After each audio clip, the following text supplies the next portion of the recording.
Аса рахымды, ерекше мейірімді Алла Тағаланың атымен бастаймын. Барлық мақтау, мадақ, әлемдердің Раббысы Алла Тағалаға тән. Сүйікті пайғамбарымызға салауаттар мен сәлемдер болсын. Құрметті отандастар, қадірлі жамағат, сіздерді адамзатты адамгершілікке, мейірім мен қайырымдылыққа үндейтін 12 айдың сұлтаны қасиетті Рамазан айының келуімен шын жүректен құттықтаймын. Рамазан айы құтты болсын. Алла Тағала Бақара сүресінің 185 аятында Рамазан айы сондай бір ай, ол айда адам баласына тора жол және ақ пен қараны айыратын дәлел түрінде Құран түсірілді.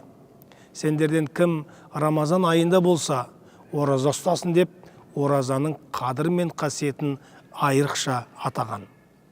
Бұл айда әрбір жақсылықтың сауабы еселеніп жазылады.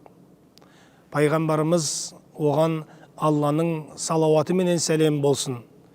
Алла Тағала ең болмаса бір түйір құрма, тіпті бір ұрттам сумен болса да қамқорлық жасағанға сауап жазады деген. Жаратушы иеміздің мейірімі төгіліп, жұмақтың есігі айқара ашылатын берекелі айда жасайтын қайырымды ізгі амалдарыңыз қабыл болғай. Қасиетті ай елімізге мейірім, сабыр, береке, бірлік пен игілік әкелсін. Жүрегіміз тыныштық тауып, өміріміз жақсылыққа толғай. Отбасыларыңызға амандық, дендеріңізге саулық, жұмыстарыңызға береке тілеймін. Хақ Тағала оразадан оразаға, айттан айтқа, айдан аман, жылдан есен жеткізе бергей.